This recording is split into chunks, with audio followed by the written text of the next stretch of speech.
गांव के किनारे पर एक पुराना रास्ता था। यह रास्ता खेतों को काटता हुआ सीधे स्कूल तक जाता था, लेकिन बीच में एक बड़ा कब्रिस्तान पड़ता था। गांव के लोग दिन में भी उस रास्ते पर कम ही जाते थे और रात तो दूर की बात थी। पेड़ों की घनी छांव, टूटी फूटी कब्रें और अक्सर सुनाई देने वाली रहस्यमयी आवाजें इस जगह को और भी डरावना बना देती थीं। गांव का एक छोटा बच्चा आरव, उम्र केवल 10 साल, हर रोज उसे स्कूल जाने के लिए उसी कब्रिस्तान से होकर गुजरना पड़ता था। दूसरा रास्ता बहुत लंबा था, लगभग 4 किलोमीटर का। उसके पिता गरीब किसान थे, इसलिए साइकिल भी नहीं थी। मजबूरी में आरव को हर सुबह और शाम कब्रिस्तान से होकर ही स्कूल आना जाना पड़ता था। पहले दिन वो कांपते हुए कब्रिस्तान के किनारे पहुंचा। चारों ओर सन्नाटा। पेड़ों की शाखाएं हवा में ऐसे हिल रही थीं, मानो कोई हाथ हिला रहा हो। कब्रों के बीच से काली बिल्ली दौड़ गई। आरव का दिल जोर जोर से धड़कने लगा। उसने आंखें बंद की और दौड़ते हुए रास्ता पार किया। जब स्कूल पहुंचा तो कपड़े पसीने से भीग चुके थे। उस दिन घर लौटा तो उसने मां से कहा, मां, मुझे डर लगता है उस रास्ते से।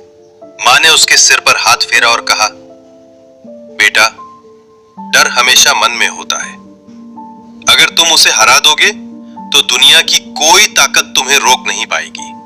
मां के शब्द आरव के दिल में उतर गए। दूसरे दिन उसने तय किया कि वो भागेगा नहीं। धीरे धीरे कब्रों के बीच से चला। उसकी नजर एक पुरानी टूटी कब्र पर पड़ी। उसे लगा जैसे कोई अंदर से खटखटा रहा हो। अचानक पेड़ों पर बैठे कौवे जोर से कांव कांव करने लगे। वो फिर से डरकर दौड़ पड़ा, लेकिन इस बार उसने महसूस किया कि जितना वो भागता है उतना ही डर बढ़ता है। तीसरे दिन उसने अपने हाथ में एक डंडा ले लिया।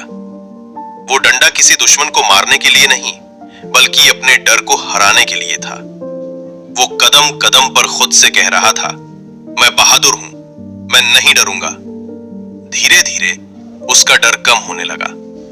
एक दिन जब वो वहां से गुजर रहा था, उसने देखा कि कब्रिस्तान के कोने में एक बूढ़ा आदमी बैठा है। उसके हाथ में लालटेन थी और चेहरे पर रहस्यमयी मुस्कान। आरव घबराया। आप कौन है? बूढ़ा बोला, मैं इस गांव का चौकीदार हूं। लोग कहते हैं यहां भूत है, लेकिन असली भूत तो डर है। जिसने डर को हरा लिया वो कभी हार नहीं सकता। आरव को लगा मानो ये शब्द सिर्फ उसके लिए ही कहे गए हों। वो रोज बूढ़े से मिलने लगा। बूढ़ा उसे बहादुरी, ईमानदारी और हिम्मत की कहानियां सुनाता। धीरे धीरे कब्रिस्तान अब उसे डराने की बजाय उसके साहस की परीक्षा सी लगने लगा। एक रात अचानक गांव में डकैत आ गए।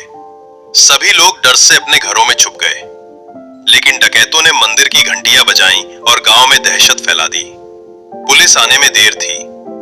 आरव को मां के शब्द और बूढ़े चौकीदार की बातें याद आईं। उसने हिम्मत जुटाई। वो कब्रिस्तान के रास्ते से निकलकर खेतों की ओर भागा और गांव के कुछ जवानों को खबर दी। सबने मिलकर मशाले और डंडे उठाए और डकैतों का सामना किया। डकैत डर गए। उन्हें लगा जैसे पूरा गांव एक साथ खड़ा है। वे भाग खड़े हुए।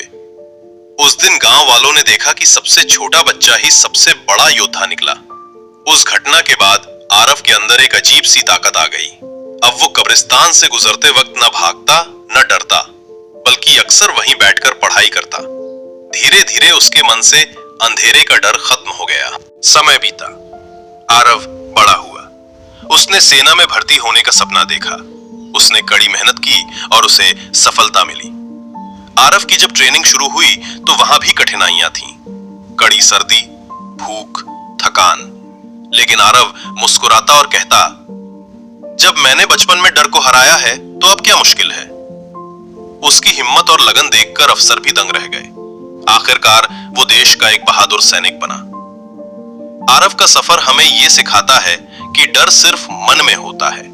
जिसने डर को हरा दिया वो जीवन में किसी भी जंग को जीत सकता है।